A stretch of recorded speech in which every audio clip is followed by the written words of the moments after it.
बिस्मिल्लाहिर्रहमानिर्रहीम, अस्सलाम वालेकुम नाज़रीन, आप देख रहे हैं द लास्ट आवर। मैं हूँ यासिर रशीद और मेरे साथ हैं सीनियर सहाफ़ी राना मोहम्मद अजीम साहब। नाज़रीन, कहा जाता है कि दुश्मनी जमकर करो लेकिन ये गुंजाइश रहे कि जब कभी हम दोस्त हो जाएं तो शर्मिंदा ना हो। अपोजिशन ने हुकूमत के खिलाफ एक इत्तेहाद बनाया। इत्तेहाद में पुरानी रंजिशों को भुला दिया गया, पुराने इल्ज़ामात को भुला दिया गया और हुकूमत के खिलाफ एक नुक्ते पर इकट्ठे हो गए। लेकिन आपसी दूरियां फिर बढ़ने लगीं और अब इस नहज तक आन पहुंचे हैं कि एक दूसरे पर वही इल्ज़ामात हैं जो माजी में लगाए जाते थे।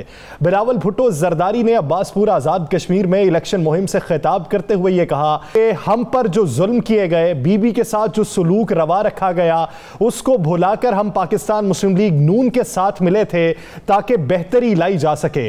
लेकिन उस वक्त जियाले हमारे मुखालिफ थे। हमें आज इदराक हो रहा है कि जियालों की बात सुन लेनी चाहिए थी। वो इत्तेहाद जो बनाया गया था, वो इत्तेहाद हुकूमत को गिराने के लिए नहीं बल्कि हलवे और निहारी खाने के लिए था। बिलावल भुट्टो जरदारी ने गुफ्तगू करते हुए मजीद क्या कहा है, उसका कुछ हिस्सा मुलाहिजा करते हैं, फिर इशू पे बात करेंगे। सारे माजी को भूल के कि बीबी शहीद के साथ क्या किया गया, सदर जरदारी के साथ क्या किया गया, हम तो जेल तक पहुंचे और हमने तो कहा कि देखो अब हमारा मुखालिफ नहीं नजरियाती बन चुका है। उनके पूरे खानदान से मिले। जियाले हमें मना करते थे आपका बात सुनना चाहिए। पता लगा उनका तो कोई दिलचस्पी नहीं है इमरान खान को हटाने में। जब हम कहते हैं कि कश्मीर का सौदा नामंजूर है तो इसका मतलब ये है कि हम मोदी के इलेक्शन जीतने के लिए दुआ नहीं मांगते, हम मोदी को अपना शादियों की दावत नहीं देते, हम मकबूजा कश्मीर के मुसलमानों के साथ शाना बशाना खड़े हैं। राना साहब, आज़ाद कश्मीर का जो इलेक्शन है उसमें बिलावल भुट्टो जरदारी की अगर गुफ्तगू देखी जाए तो ज़्यादातर निशाना जो है वो पाकिस्तान मुस्लिम लीग नून है बनिस्बत पाकिस्तान तहरीक इंसाफ के। तो यूं लगता है कि अपोजिशन का मुकाबला हुकूमत से नहीं, अपोजिशन बामुकाबला अपोजिशन है।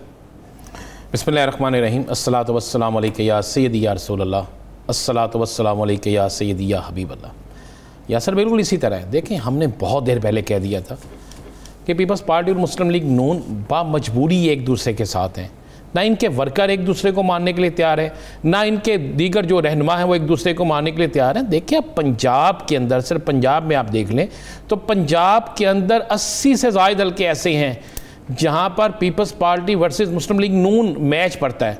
उसमें कोई और जमात नहीं, इनका आपस में मैच पड़ता है। ज़ाती अदावतें हैं वहाँ पे, इनके आपस के उम्मीदवारों के, एक दूसरे के वोटर्स के एक दूसरे के खिलाफ कत्ल के मुकदमा दर्ज हैं, लड़ाई झगड़े के मुकदमा दर्ज हैं, वहाँ पे चुतराहट के झगड़े हैं। इसी तरह आप सिंध के अंदर चले जाते हैं तो वहाँ मुस्लिम लीग नून का पीपल्स पार्टी के साथ एक सख्त क्लैश चलता है। KPK के अंदर यही है, बलोचिस्तान के अंदर यही है। आप देखें कि बलोचिस्तान में मुस्लिम लीग नून के दो अहम रहनुमा आसिफ अली जरदारी से मुलाकात करते हैं पीपल्स पार्टी के लीडर से, नून लीग छोड़कर जाने के वाले से। तो यासर ये तो एक बड़ी क्लियर सी बात है। अगर आप ये कहें कि ये पीपल्स पार्टी नून लीग इकट्ठी हो जानी है, ऐसा मुमकिन नहीं था। ये वक्ती तौर पर एक इत्तेहाद था, वक्ती तौर पर एक चीज़ें थी।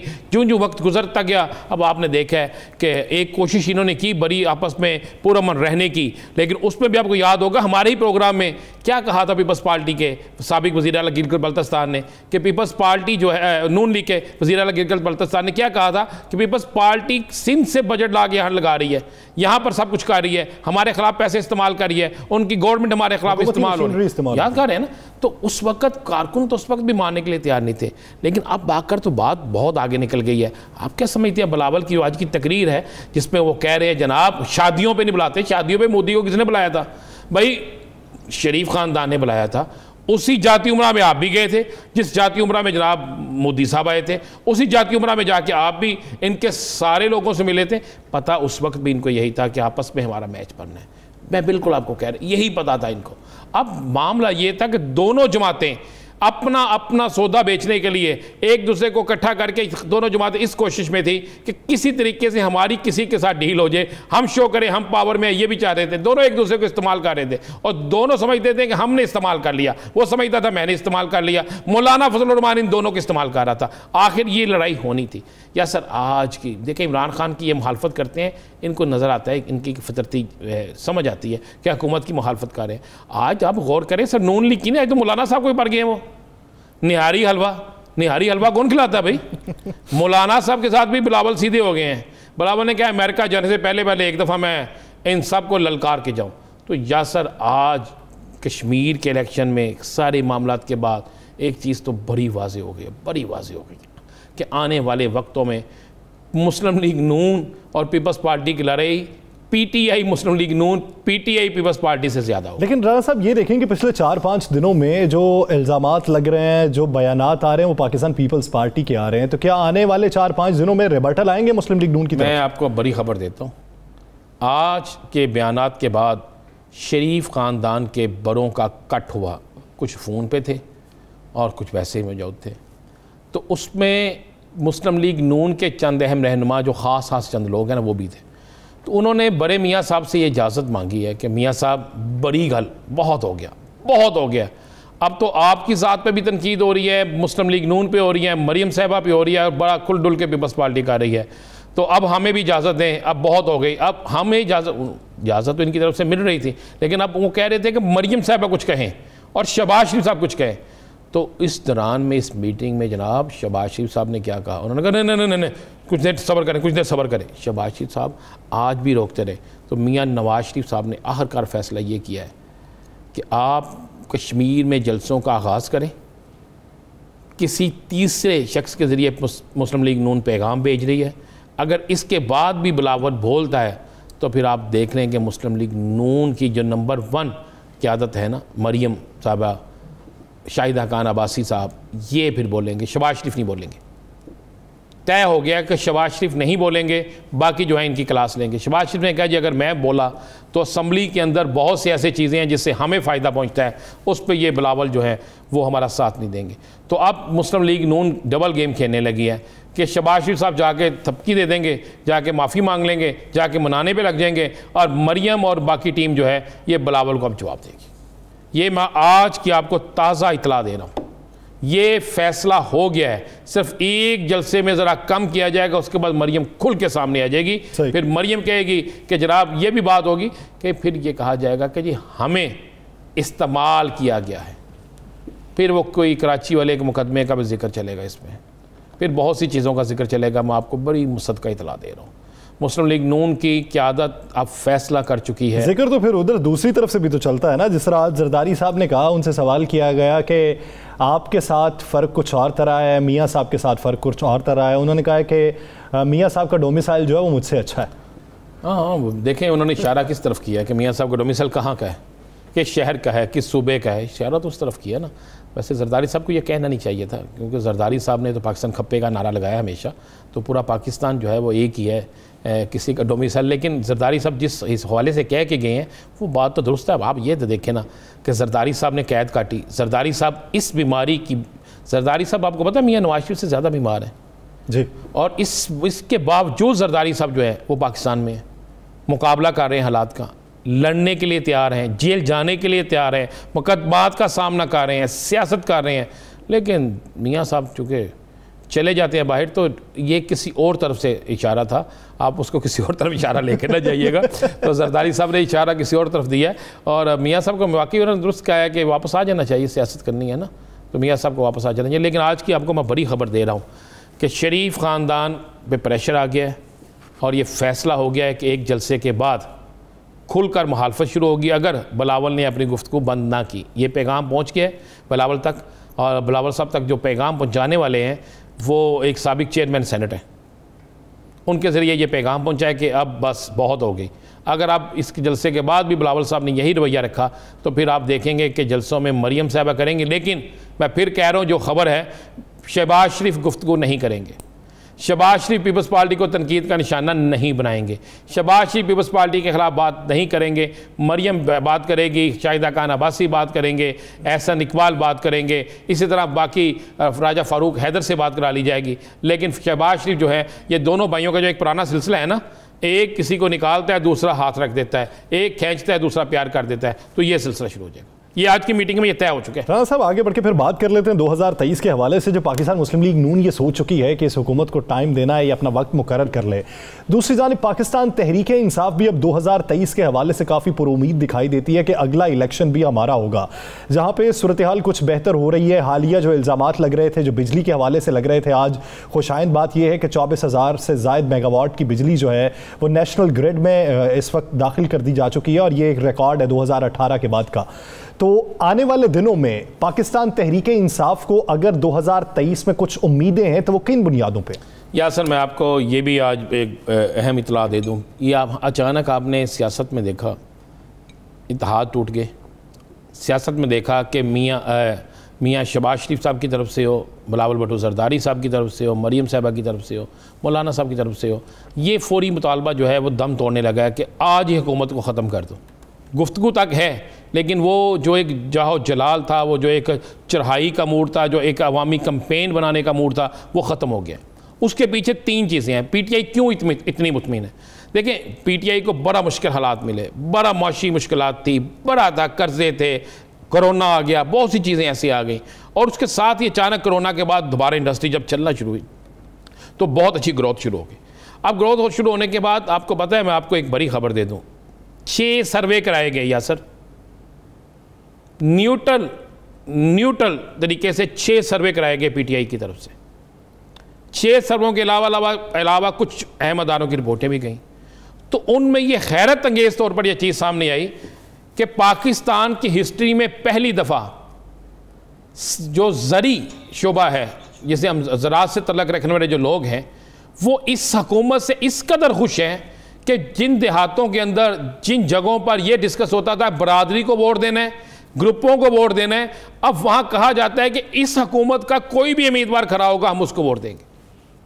उस सर्वे में लिखा गया है कि जहाँ कभी पार्टी अहमियत नहीं रखती थी, अब वहाँ कहा जा रहा है कि वो ज़िम्मेदार आम किसान कह रहे हैं जनाब मैं खुशहाल हो गया हूँ और मुझे जितने पैसे इस दौरे हुकूमत पे मिले हैं इतने पहले नहीं मिले थे। अगर हकीकत हम देखें, बात तो यही है, कपाह की कीमत ले लें, गंदम की ले लें, शुगर की ले लें, गन्ने की कीमत ले लें, किसी चीज़ की कीमत ले लें, वो पहले से बहुत अच्छी है, और उसका डायरेक्ट जो जा रहा है, पैसे जा रहे हैं वो एक आम किसान को जा रहे हैं, ज़िम्मेदार को जा रहे हैं। तो ये इससे इनका वोट बैंक हो। उसके बाद इन्होंने बाकायदा जो बाकी सर्वे कराए, तो शहरों के अंदर इन्हें यह पता चला कि शहरों के अंदर सियासी तौर पर तो इनकी मुखालफत हो रही है, लेकिन पहले से ज़्यादा बेहतर पोजीशन है आम शहरी की। आम शहरी पहले से ज़्यादा इनके साथ है। उन्होंने कहा जी इस पे 25% वो लोग वो हैं जो बोलते हैं, जो खिलाफ बात करते हैं शहरों के अंदर, और 35% वो वोट है जो डायरेक्ट कहता है जी इमरान खान की पॉलिसियाँ बहुत अच्छी हैं, हम इनके साथ करें। उन्होंने 10% वो वोटर है जो बिल्कुल न्यूट्रल है, वो कहता है नहीं ये ठीक है लेकिन मज़ीद हालात बेहतर होने चाहिए। उन्होंने कहा इस सारे सिनेरियो में वो देखते हैं कि बाकी अगर सियासी जमातों को बांटते हैं तो सारा कुछ करते हैं, तो उसका डायरेक्ट तो जो मार्जिन बढ़ता है वो तहरीक इंसाफ की हुकूमत का बढ़ता है। अच्छा, उन्हीं सर्विस की बुनियाद पे, उन्हीं चीज़ों की बुनियाद पे भी वो सर्वे सामने नहीं आए, जल्द सामने आ जाएंगे। ये सारी चीज़ें जो हैं पाकिस्तान ग्राउंड्स पे पीपल्स पार्टी भी मौजूद है, मुस्लिम लीग नून भी मौजूद है, बाकी जमातें भी मौजूद हैं। जब इन्होंने भी ग्राउंड्स के ऊपर जाके वो काम किया, जब इनको भी रिस्पॉन्स मिलना शुरू हुआ, तो फिर इन्होंने खुद फैसला किया कि अगर अभी हम हुकूमत को गिराते हैं तो माशी हालात तो हमारे सामने आएंगे सो आएंगे, लेकिन इस वक्त इमरान खान हीरो है, ये आगे निकल जाएगा, ये फिर जीत जाएगा। लेकिन अब 2023 तक वफाकी हुकूमत ने हालिया सूरत हाल में जितने इत्तेहादी थे, चाहे वो काफ लीग हो, MKM हो या बलोचिस्तान की सूरत हाल हो, उस पर ओवरकम किस तरीके से किया। अब MKM भी नहीं बोलती, काफ लीग के हवाले से जो खदशात थे वो भी दूर हो चुके, बलोचिस्तान के हवाले से वो एक तकरीब ने कुछ रफू चक्कर कर दिया मामला। दूसरा, आज जो गवर्नर की तब्दीली हुई है, मानुल्लाह यासीन जई की जगह उन्होंने सैयद ज़हूर आगा को लगा दिया, तो सूरत हाल तो काफी इनके कंट्रोल में हो खसूसी बना दिया। जी, शाहजैन बुगटी को मुआविन खुसूसी बनाने के बाद तो वो बलूचिस्तान को आपने एक तरह से वो कंफर्ट जोन दे दिया है ना, कि वहां के लोगों से बात करने के लिए बंदा भी वैसा ही आपने चुना है कि जो उनको उनकी जबान में बेहतर तरीके से कौमी धारे में वापस ला सकता है। मैं आपको ये भी बता दूं, अभी चंद दिन में और भी अहम तरीन जिम्मेदारियां बलूचिस्तान के लोगों को दी जा रही अगले चंद दिनों में। मैंने याद करें, हमने अपने प्रोग्राम में कहा था कि माफ़ी कुछ लोगों को मनाने वापस लाने में के लिए फ़ैसला हो चुका, उस पर काम शुरू हो गया। तो अगले दिन फवाद चौधरी साहब ने प्रेस कॉन्फ्रेंस में सारी चीज़ें कह दी थी। मैं आपको ये भी बता दूं कि सिर्फ शाहजैन बुगटी नहीं, कुछ और अहम लोगों को भी वहाँ पे, अहम तरीन बलोचों को बलूचिस्तान की बात बलोचों के ज़रिए करने के लिए बलोचों को अहम अहदे दिए जा रहे हैं, अहम ज़िम्मेदारियाँ दी जा रही हैं। और आपको एक बताऊँ, चौधरी परवेज़ इलाही साहब की आपने मुस्लिम लीग काफ की आपने बात की, यासर चौधरी परवेज़ इलाही साहब की आज की मुलाकात, पूरी टीम की मुलाकात के बाद तो दोनों बड़ी सियासी जमातों पीपल्स पार्टी और नून लीग जो है उनकी आसों पर आस उम्मीद जो है उन पर पानी फिर गया। राणा साहब इस पर बाद में डिटेल में बात कर लेते हैं, ब्रेक पे जाना है, ब्रेक के बाद इस पर डिटेल में बात करेंगे कि आज की मुलाकात किस हद तक अहम रही, उस मुलाकात में आइंदा की हिकमत अमली क्या तरतीब पाई गई। नाज़रीन यहाँ पे लेना एक शॉर्ट ब्रेक, स्टे विद अस।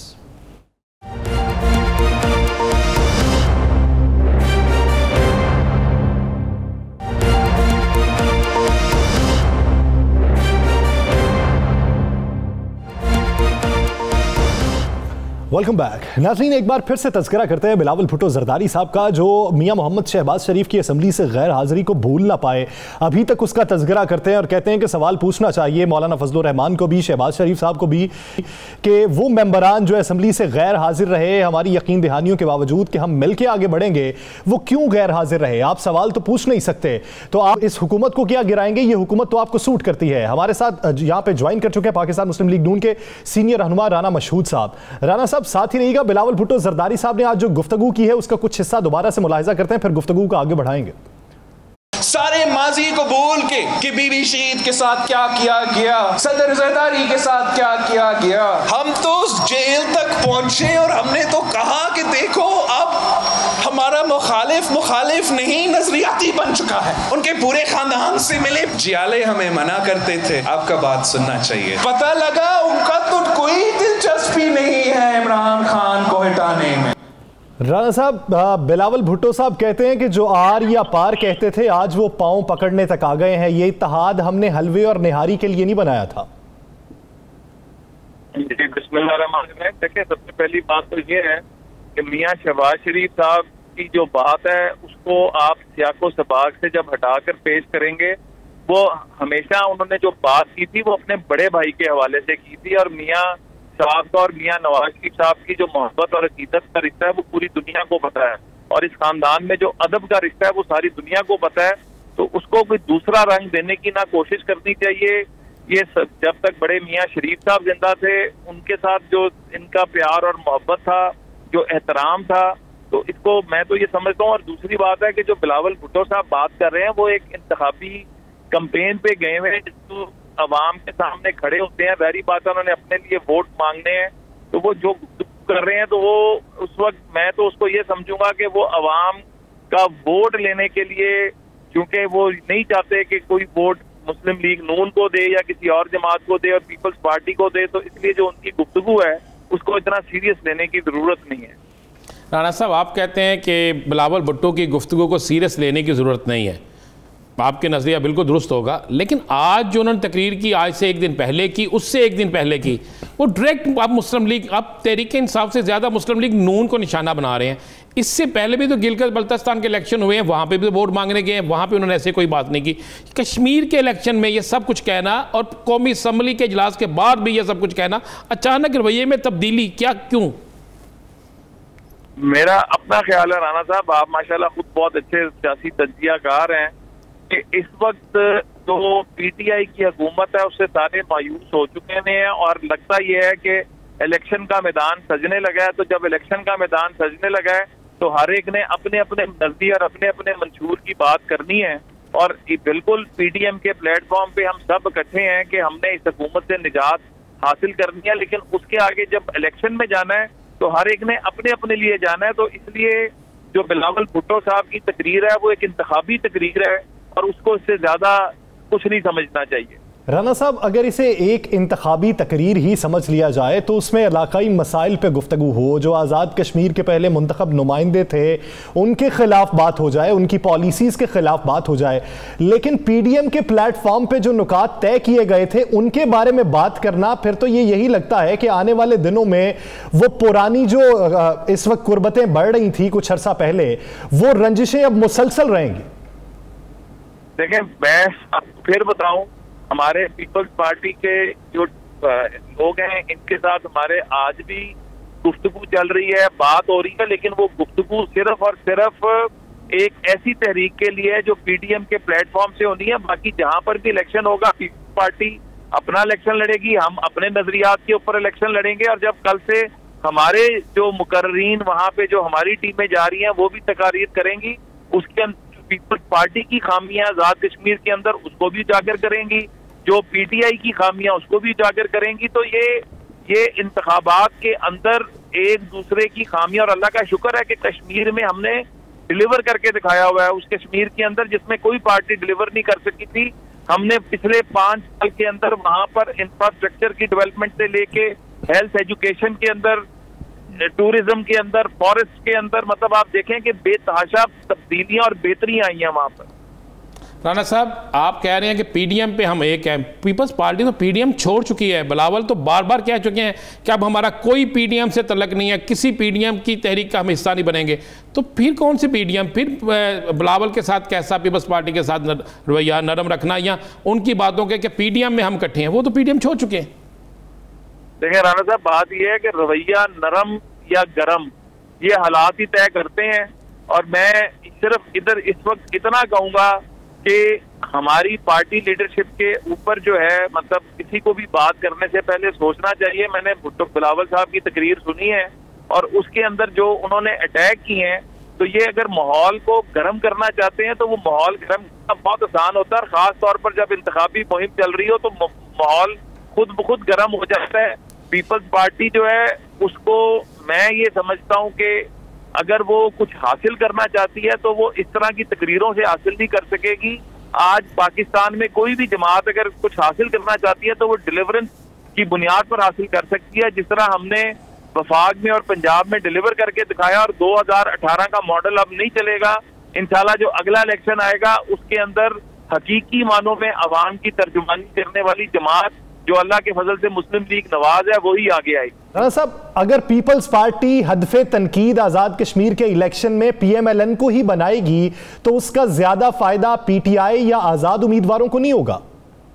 देखिए, मैं फिर ये समझता हूँ कि जो हमारे नजरिए के साथ खड़ा है ना मुस्लिम लीग नवाज के साथ, उसको ना पीपल्स पार्टी से फर्क पड़ना है, ना पीटीआई से फर्क पड़ना है, ना किसी और चीज से फर्क पड़ना है।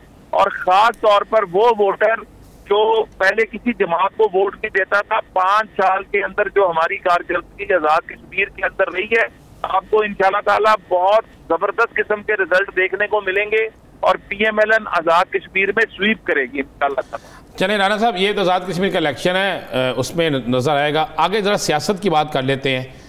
अब पीपल्स पार्टी तो आपसे बिल्कुल अलहदा हो गई, खुल डुल के आज़ाद कश्मीर के बाहर भी वो बिल्कुल अलहदा खुल डुल के बात कर रही है। आज आसफ अली जरदारी साहब ने एक लफ्ज़ कह दिया कि जनाब मियां नवाज शरीफ साहब का डोमिसाइल कुछ बेहतर है और मेरा वो नहीं है। तो वो तो कश्मीर, आज़ाद कश्मीर के बाहर की बात कर रहे हैं, वो तो इस्लामाबाद में पेश होते वक्त बात कर रहे हैं। तो आप क्या समझते हैं इन हालात में अब ये 2023 तक कोई अदम एतमाद या दीगर मामला वो तो ख़त्म नहीं हो गए?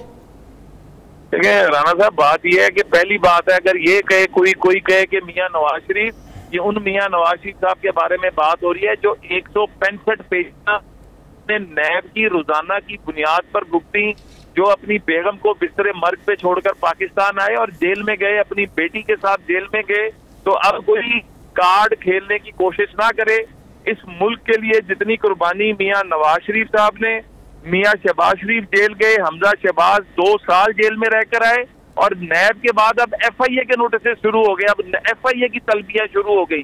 तो ये इस हुकूमत, पीटीआई की हुकूमत का खास तौर पर इनकी डिलीवरेंस पर जोर नहीं है, इनका सिर्फ और सिर्फ इंतकाम पर और झूठे इंतकाम पर जोर है, झूठे मुकदमात पर जोर है। तो पीपल्स पार्टी जो कर रही है, पीपल्स पार्टी जो कह रही है, उसका इम्पैक्ट अवाम पर नहीं आ रहा, क्योंकि आज की अवाम बाशऊर हो चुकी भी है।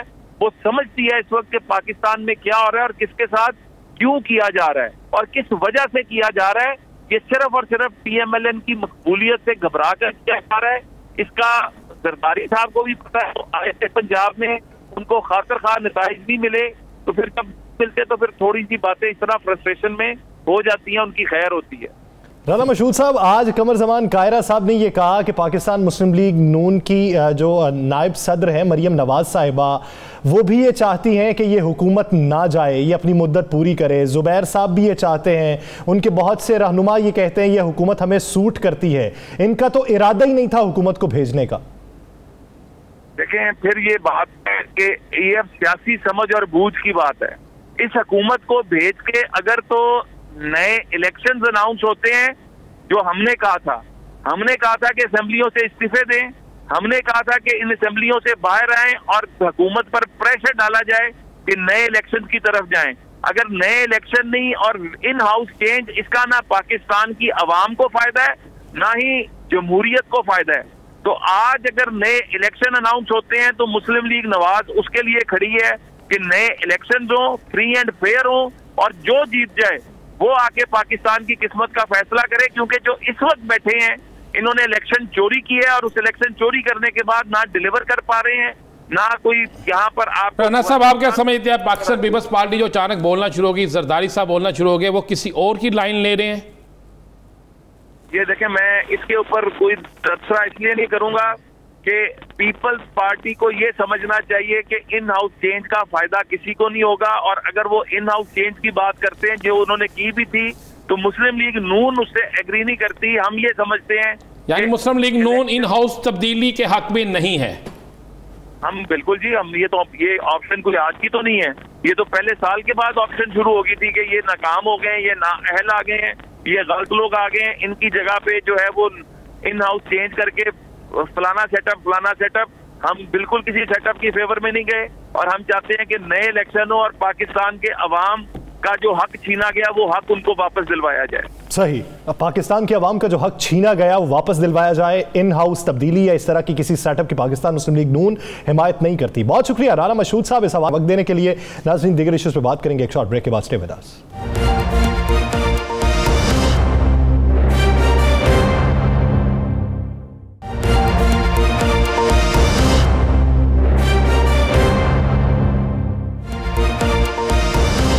Welcome back.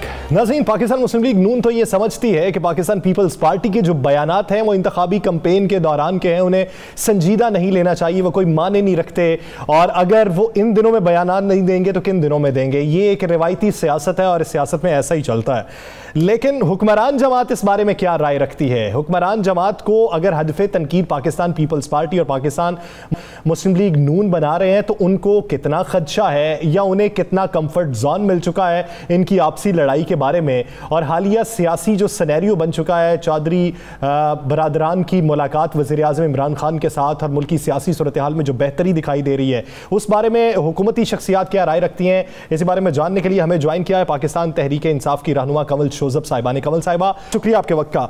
कंवल साहिबा, पाकिस्तान पीपल्स पार्टी ये समझती है कि नून लीग हुकूमत के साथ फ्रेंडली ऑपोजिशन कर रही है, जबकि नून लीग पीपी के बारे में ये राय रखती है। अब आप ही बता दें कि हुकूमत के साथ फ्रेंडली ऑपोजिशन कौन सी जमात कर रही है? बिस्मिल्लाहिर्रहमानिर्रहीम। Thank you very much Yasir Rana साहब, बहुत शुक्रिया आपने मुझे आज मौका दिया अपने प्रोग्राम में। देखिए जी, ये हारे हुए लोगों की ऐसी ही बातें होती हैं। जब पीडीएम का जनाजा निकला उससे पहले बड़े जोरों शोर से वो इस्तीफे आ रहे थे, आर हो रहे थे, पार हो रहे थे।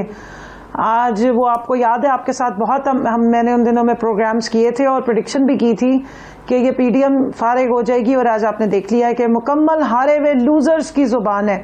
अच्छा, और इसमें आज आपने जो बयानात सुने बिलावल के, वो जिसको कहते ना एक खसियानी बिल्ली खंबा नोचे, मतलब रो रो के कि जी ये कर दिया मेरे साथ, वो हो रहा है, आप जाके पाँव पड़ रहे हैं, और मुस्तकिल तकरीरें। अब इन्हीं तकरीरों में कल परसों वो कह रहे थे वज़ीर आज़म ने पूरे मुल्क को कर्जी बना दिया, 175 रुपए डाल दिए। तो जो बेचारा लिखी हुई तकरीरें पढ़ता है उसको क्या पता कि वो क्या बोल रहा है। तो ये दोनों ही लूजर्स हैं। आपको बजट में नजर आ गई थी कि कितनी एक इनकी कमिटमेंट है, कितनी है इनकी आपस में कोहेरेंस है, और कितना ये आपस में इनकी कोऑर्डिनेशन है। और ये जूतों में दाल बटनी तो सेनेट में ही शुरू हो गई थी। ये इनकी पुरानी हिस्ट्री है, 35 सालों से बारियां लेनी हो तो फिर मुकमुका चलता है, वरना एक दूसरे की गर्दनों को ही पकड़ते रहे हैं। तो सारा यही ड्रामा। और अभी आपसे अक्सर बात हुई तो बहुत जल्द देख लेंगे। एक सवाल हम हमेशा पूछते हैं और आप कहती हैं कि जल्द हो जाएगा, वो है कि महंगाई पे कंट्रोल कब होगा? अब बजट भी पेश हो गया, बजट में कहा गया किसी चीज़ को महंगा नहीं किया जाएगा, महंगाई बढ़ती जा रही है। महंगाई पर कंट्रोल कब करेंगे? अब तो आपके सियासी मुखालफिन भी ठूस हो गए। देखिए राना साहब, आप हमेशा ये सवाल करते हैं और मैं हमेशा आपको इसका लॉजिकल जवाब देती हूँ। मैंने कभी गोल नहीं घुमाया। मैंने आपको हमेशा बताया कि महंगाई कम करने का जो हमारे जैसे डेवलपिंग कंट्रीज होते हैं, और इस वक्त जब इंटरनेशनली फूड बास्केट महंगी हुई है, तो इस वक्त सबसे इम्पॉर्टेंट तरीका ये है कि लोगों की पावर, जो परचेजिंग पावर है, वो बढ़ाई जाए। और अगर आप फिगर्स को देखें तो $1350 से $1550 पे जंप तो की है, फर्क पड़ा है, लेकिन अभी भी वो इसका इतनी नहीं है कि एक आम आदमी तक उसका असर पहुंच सके। तो जितना बजट का फोकस है वो वजीर आजम साहब की इंस्ट्रक्शंस की वजह से सारा उस तबके की तरफ है जिसको ये महंगाई हिट करे, या जिससे आम रोजमर्रा की अशिया जो है वो अफोर्ड करनी मुश्किल हो। तो इंशाल्लाह इस बजट के जाहिर है अभी तो आया है, और अब इस पे जो बॉटम अप अप्रोच, चले अल्लाह करे आप हमेशा कहती हैं कि आने वाले वक्त में ये ठीक हो जाएंगे, तो इंशाल्लाह आगे चले। बलोचिस्तान पे बड़ी तवज्जो देनी शुरू कर दी और आपने बड़े अहम फैसले हुए, कोई शक नहीं, वज़ीर आज़म पाकिस्तान के बड़े अहम तरीन फैसले हैं बलोचिस्तान के हवाले से। आज गवर्नर भी तब्दील हो गए, नए गवर्नर का भी ऐलान कर दिया गया, शाहज़ैन बुख्ती को आपने एक अहम जिम्मेदारी दे दी, और बलोचिस्तान की बात बलोचिस्तान के लोग ही ज़्यादा कर सकते। क्या आने वाले दिनों में मज़ीद बलोचिस्तान के अंदर कुछ अहम लोगों को कुछ अहम चीज़ें देने जा रहे हैं? देखिए, सबसे पहले बलोचिस्तान की जो अवाम है ना, उसको एक पीस ऑफ माइंड मिलना ज़रूरी है, उनकी इंटीग्रेशन होना बहुत ज़रूरी है, उनको सोशो इकोनॉमिक प्रॉस्पेरिटी या रोज़गार के मौके मिलना ज़रूरी है, और उनको एक पाकिस्तानी होने की सेंस मिलना बहुत ज़रूरी है। उनके ज़ख्मों के ऊपर मरहम रखना ज़रूरी है जो हम देने जा रहे हैं। ओहदे मैटर उस वक्त करते हैं जब उनका कोई फ़ायदा हो, अवाम को फ़ायदा हो। अगर लोग अपने अवामी नुमाइंदे एक ज़माने से इलेक्ट कर करके सेनेट में भी, असम्बली में भी, सूबाई असम्बलियों में भेज रहे हैं, और उसके जवाब में बलोचों के रिजर्वेशंस बढ़ते जाएं और वो पाकिस्तान से दूरी इख्तियार कर रहे हो, तो उसका क्या फ़ायदा है? तो वज़ीर आज़म की अप्रोच ये है कि जो हमारे जितने ऐसे इलाके जहाँ पर महरूमियाँ रहीं, जहाँ पे लोगों के साथ कोई ना कोई रिजर्वेशंस है, उनको मेन स्ट्रीम किया जाए, उनके जख्मों पे मरहम रखा जाए, वहाँ डेवलपमेंट हो, वहाँ अपॉर्चुनिटीज बढ़े, वहाँ रोजगार के मौके, और आप उनको अपनी तरफ वापस लेकर आए। वो हमारे अवाम है, वो हमारे लोग हैं, बजाय इसके कि उनको हमारे दुश्मन कुलभूषण यादव टाइप के लोग एक्सप्लॉइट करें, चंद पैसों की खातिर वो उनका जो है वो उनका इस्तेमाल करें और हमारे मुल्क में स्टेबिलिटी लेकर आए। तो ये इसलिए एक बेहतर अप्रोच है, और बलोचिस्तान का भी दौरा भी किया, एक अच्छा इकदाम है, एक अच्छी सोच है कि सूबों को भी एक साथ मिलाया जाए और पाकिस्तान को यकजा किया जाए। लेकिन हालिया दिनों में एक इशू ऐसा है जिसमें सूबों के दरमियान फिर से इख्तलाफात जन्म ले रहे हैं। पंजाब पे सिंध इल्ज़ाम लगाता है, सिंध पे बलूचिस्तान इल्ज़ाम लगा रहा है, सिंध में कहत साली का भी खदशा है, बलूचिस्तान कहता है हम इनका पीने का पानी बंद कर देंगे। तो ये पानी का मसला, ये किस तरीके से हल होगा? ये कंसेंसस कैसे आप तय करेंगे जिसके बाद ये मसला भी हल हो जाए और हम एक इकाई हो जाए?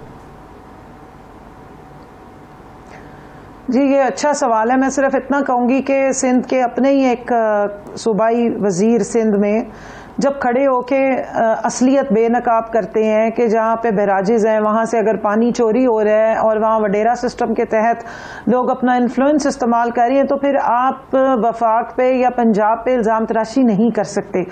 दूसरा, देखिए, पानी के मसाइल हल करने का लॉन्ग टर्म तो तरीक़ेकार यही है कि डैम बनाए जाएं और जिस वक्त जिस सूबे को पानी की जिस तरह उनकी डिस्ट्रीब्यूशन बनती है उसके मुताबिक उनको पानी मिलना चाहिए। और इसी के लिए 100 अरब रुपये अगर आप देखें तो 10 बड़े डैम और 3 प्रायोरिटी पे डैम्स का मंसूबा, आज तक तो लोगों ने सिर्फ बातें सुनी थी, हमने रख के दिखाया, करके दिखाया, और उस पर आपने देखा है कि प्रोग्रेस क्या आ रही है।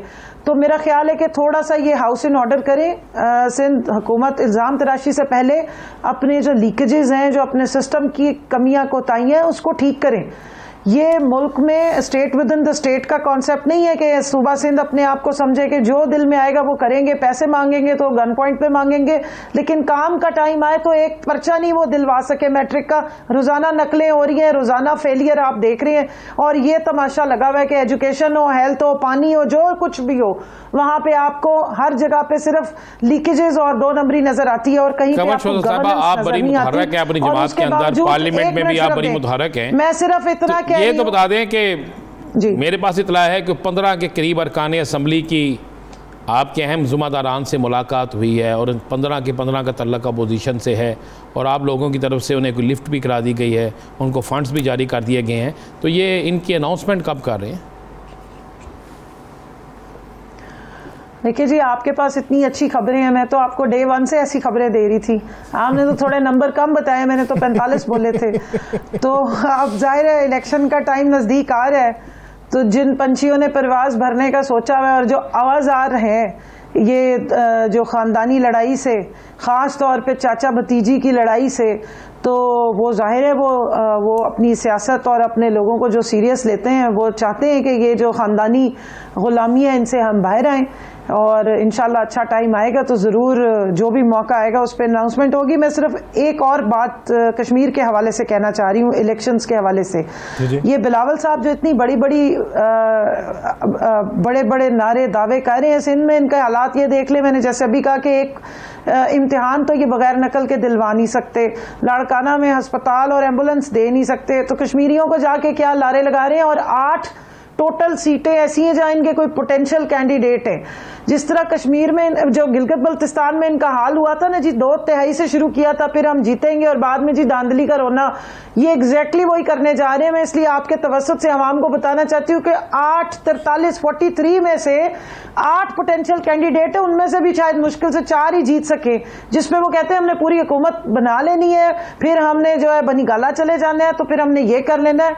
मैं उनसे कहूंगी कि 13 साल हो गए, प्लीज एक दफा लाड़काना चले जाएं और उस पर थोड़ी मेहनत कर लें, कोई सेहत सहूलत दे दें वहां पे, आगे कोई हमारी पंजाब के हवाले से बात करते हैं। पंजाब के हवाले से बात करते हैं, इलेक्शन का जो नतीजे आएंगे वो आवाम भी देख लेंगे। वज़ीर आला साहब का आज का बयान है कि पंजाब में नए अजला जो है वो वक्त की जरूरत है, तो इस ज़िमन में क्या काम हो रहा है?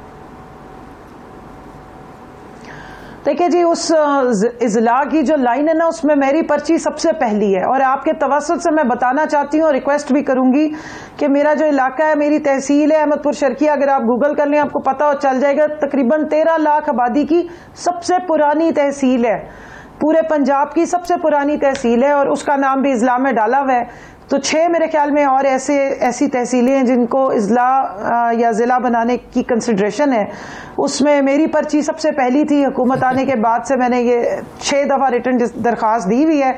आपके तवज्जुह से मैं रिक्वेस्ट करूंगी सीएम साहब से कि ये जो इस तरह के इलाके हैं जहां पर शदीद ज़रूरत है कि वहां डेवलपमेंट हो, उनको प्लीज़ कंसिडर करें और जितने यूनिट्स छोटे होंगे उतनी उनकी बेहतर परफॉर्मेंस हो सकती है, मैनेजमेंट हो सकती है। तवज्जुह जो इस्तेमाल करना हमें पड़ेगा, अब आपको हमारा तवज्जुह इस्तेमाल करना पड़ रहा है।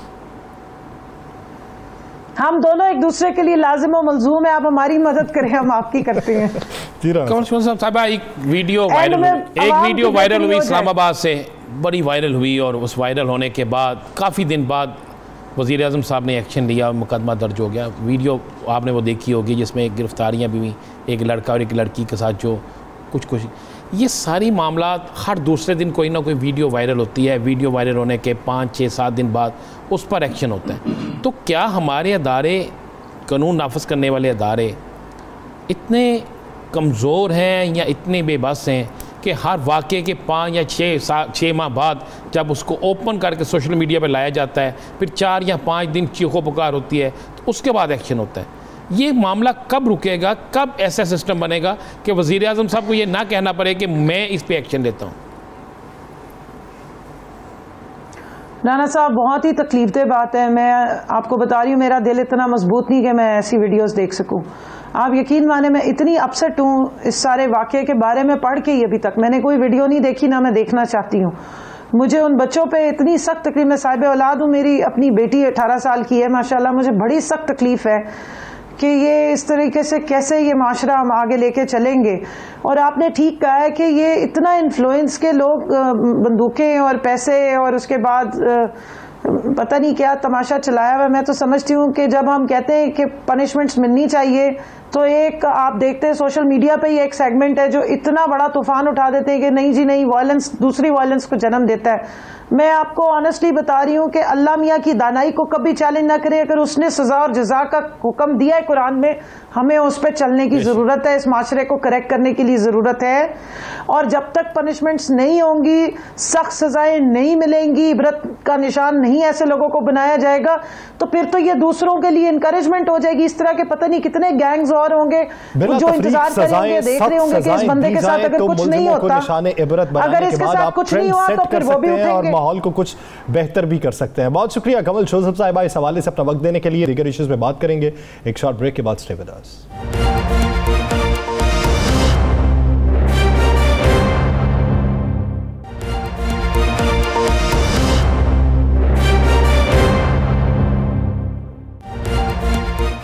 Welcome back. नाज़रीन, आज वज़ीर-ए-आज़म इमरान खान से काफ लीग के वफ़द ने चौधरी परवेज़ इलाही की क़यादत में मुलाकात की है, जिसमें सियासी उमूर पर गुफ्तगू की गई और पंजाब में नई हिकमत अमली तय की गई है। राना साहब की तरफ बढ़ेंगे। राना साहब, बजट गुजर गया, इत्तेहादियों से जो चीज़ चाहिए थी वो भी ताउन भी मिल चुका, चौधरी बरादरान ने उसकी यकीन दहानी पहले से करवा दी थी। अब मुलाकात की वजह क्या है? क्या कोई नया प्लान तश्कील दिया जा रहा है पंजाब के बारे में? देखें, एक बात है कि आज मुलाकात में सबसे पहले तो चौधरी परवेज़ इलाही का बेहद शुक्रिया अदा किया, चौधरी शहाब हुसैन का वज़ीर-ए-आज़म साहब ने शुक्रिया अदा किया, और चौधरी परवेज़ इलाही के काम को सराहा कि सेनेट के इलेक्शन पंजाब में चौधरी परवेज़ इलाही के सर सीधा जाता है। उसके बाद बजट में वो जो एक मंसूबा था मुस्लिम लीग नून का और दीगर सियासी जमातों का कि हुकूमत के ख़िलाफ़ ऐसे कर देंगे, ऐसे कर देंगे, बिल्कुल शोर डालेंगे, चौधरी परवेज़ इलाही साहब की बेहतरीन हिकमत अमली से, क्या सर बेहतरीन हिकमत अमली थी परवेज़ इलाही साहब की, वो सब कुछ ठीक हो गया। मेरे पास इतला ये है कि वज़ीर-ए-आज़म इमरान खान साहब ने वाज़ेह कहा है कि हमारा और आपका इत्तेहाद 2023 के बाद भी रहेगा, आइंदा इलेक्शनों में भी आपका हमारा इत्तेहाद होगा, और चौधरी साहब को पंजाब के हवाले से अहम तरीन टास्क दे दिया गया है। तो इन सब ने बिल्कुल वाज़ेह कहा जी मैं जिस जगह बैठा हूँ बिल्कुल ठीक हूँ, मैं आपके साथ हूँ। उसको टास्क दे दिया गया है आने वाले दिनों में यासर बड़ी नामवर शख्सियात जो हैं वो दीगर अपोजिशन जमातों को छोड़ जाएंगी। वो जो एक शोर मचा था ना असफ अली जरदारी साहब की चौधरी साहब से मुलाकात, वो एक शोर मचा था कि और सियासी जमातें मुलाकातें कर रही हैं कि चौधरी साहब बड़े वज़ादार आदमी हैं, बाकी जमातें सारी उसने मुलाकातें कर रही हैं, और सब चाहते हैं कि पंजाब में अगर हम चौधरी बरादरान के साथ हो जाएं तो हमें कुछ अच्छा मिल जाएगा। तो चौधरी बरादरान जो हैं उन्होंने आज वज़ीर-ए-आज़म से मुलाकात में कुछ टास्क दिए गए हैं, वो टास्क जो हैं वो मान लेंगे। यासर, आज आपको एक मैं बड़ी खबर दूँ, मुझे ख़ुद मुस्लिम लीग नून के वो MPA जो TV पर आपको नज़र आते हैं बड़े तनकीद करते, उन्होंने मुझे पता क्या कहा, उन्होंने कहा अगर हमारे बस में हो तो हम चाहें कि पूरी उम्र चौधरी परवेज़ इलाही जैसा स्पीकर होना चाहिए। मैं कही है क्या? उसने कहा जी बाकी सब फारिग है, ये एक वाहद बंदा है जो सबकी इज्जत रखता है, ये PTI के साथ है, हमें फिर भी कबूल है, ये जहाँ पे जाएगा हमें कबूल है। तो ये एक ऐसा नेटवर्क चौधरी परवेज़ इलाही ने बना लिया हुआ है, और आज उन्हें एक ख़ास टास्क दिया है, उस टास्क का नतीजा आपको अगले 3 से 4 माह में नज़र आ जाएगा। वज़ादारी अगर आपने अपनाई हो तो फिर जो दुश्मन है या आपका हरीफ है वो भी आपको सलाम पेश करता है। तो अगर चौधरी परवेज़ इलाही को नया टास्क सौंपा गया है तो उम्मीद करते हैं वो उस नए टास्क पे अवाम के हवाले से भी फलाह बहबूद के फैसले करेंगे। नाज़रीन, आगे बढ़ेंगे, बात करेंगे मकबूजा जम्मू कश्मीर की हालिया सूरत हाल की। बुरहान वानी का यौम शहादत करीब आने वाला है, और यौम शहादत के हवाले से हर साल एहतजाज होता है, रैलियों का इनेकाद किया जाता है। तो इसी ख़तरे के पेश नज़र मकबूजा जम्मू कश्मीर में तैनात भारतीय फौज है, उन्होंने क्या इकदाम करना शुरू कर दिए हैं, और उन इकदाम के तनाजुर में कश्मीरियों पर जिंदगी किस हद तक तंग हो चुकी है। राना साहब की तरफ बढ़ेंगे। राना साहब, हालिया सूरत हाल पे इस वक्त इत्तलात क्या मौसूल हो रही है? देखें यासर, एक तो ये जो हम अपनी स्क्रीन पे दिखा रहे हैं बुरहान वानी शहीद की तस्वीर, पोस्टर लगे हुए हैं, ये पोस्टर पाकिस्तान में नहीं, ये पोस्टर मकबूजा कश्मीर की गली मोहल्लों चौकों चौराहों बाज़ारों में लगे हुए हैं, और वहाँ पर कश्मीर के नौजवानों ने बुरहान वानी शहीद की शहादत जो 8 जुलाई है, इसके मौका पर वहाँ बेइंतहा पोस्टर लगा दिए हैं। और 8 जुलाई को आप देखेंगे कि वहाँ पर हज़ारों ने लाखों की तादाद में नौजवान बुरहान वानी से के साथ को खराज तहसीन पेश करने के लिए, खराज अकीदत पेश करने के लिए बाहर निकलेंगे। अब क्या एक ड्रामा होने जा रहा है, मैं आपको एक बड़ी खबर दे देता हूँ। भारत इस मौके पर एक बहुत बड़ा ड्रामा जो है उसे डिज़ाइन कर चुका है। वो ड्रामा ये होगा कि एक चंद भारतीय फौजी जो हैं वो जहन्नुम वसल होंगे अपने ही लोगों के हाथ, और उसका इल्ज़ाम लगाया जाएगा कि पाकिस्तान की तरफ से कुछ लोग जो हैं वो दाखिल हुए हैं, पाकिस्तान उन्होंने दाखिल किया है। इसका प्रोपेगेंडा आज उन्होंने शुरू कर दिया उनके मीडिया ने कि पाकिस्तान की तरफ से कुछ जो लोग हैं वो अंदर दाखिल हो गए हैं और बड़ी दहशतगर्दी करने लगे हैं। ये सिर्फ एक ड्रामा है, इसलिए ड्रामा है कि चूंकि इनके सारा कुछ वो पकड़ा गया, जोहट और बम धमाके में सारी चीज़ें सामने आ गई, बलोचिस्तान के अंदर इनका किरदार सामने आ गया, सिंध में बाकी जगहों पर दहशतगर्दों से इनके राब्ते सामने आ गए। अब उसको कॉर्नर करने के लिए नरेंद्र मोदी अपने इलेक्शन को बेहतर बनाने के लिए क्या कर रहा है कि प्लान कर चुका है, और कल हो सकता है जिस तरह इनका एक बेस पे इन्होंने एक ड्रामा किया ना पिछले दिनों, ऐसा ही एक ड्रामा और यहाँ पे ये कल के दिन या कल या परसों में कर दें। ये 8 या 9 जुलाई को करेंगे, उसकी तैयारी हो चुकी है। और उस ड्रामे को अमली जामा पहनाने के लिए जहाँ ये इन्होंने अपने फौजियों को खुद मारना है, वहाँ पर 30 से 35 कश्मीरी नौजवानों को भी शहीद कर दिया जाएगा। आपको पता है कि आज के दिन वहाँ पर 3 गुना ज़्यादा फोर्स आ चुकी है। और इस वक्त जब हम प्रोग्राम कर रहे हैं तो मकबूजा कश्मीर के मुख्तलिफ इलाकों में सर्च ऑपरेशन जारी है। वो नौजवान जिसके हाथ में पेंसिल है उसको भी पकड़ लिया गया है, वो नौजवान जो घर में बैठा है उसको भी उठा लिया गया है, वो ज़ईफ़ औरतें जो बेचारी घर में बैठ के काम कर रही हैं उनको भी उठा लिया गया है। बेइंतहा जुल्म शुरू कर दिया गया है। और आप देखेंगे कल ये एक इतला चलेगी, ये शोर मचेगा जनाब, वहाँ पे बुरहान वानी शहीद की जो है कि साथी आ गए हैं। साथी तो पूरा मकबूजा कश्मीर उनका साथी है, पाकिस्तान का हर नौजवान बुरहान वानी शहीद का साथी है। बुरहान वानी कश्मीर का बच्चा है। कश्मीर के हर फर्द, हर बच्चे, हर माँ की जबान पे उसी का इनाम रहा। 5 सालों के दौरान उसके जो नारे लगाए गए, तहरीक आज़ादी को जो तकवीयत मिली उसकी शहादत के बाद, वो दुनिया की भी नज़र में है। अगर भारत फिर से ऐसा घिनौना मंसूबा रचाता है तो माजी की पूरी तारीख पड़ी है, दुनिया को उससे भी सबक सीख चाहिए। नाज़रीन, द लास्ट स्टार से मुझे और राना अजीम साहब को दीजिए इजाजत। अल्लाह ने के बाद।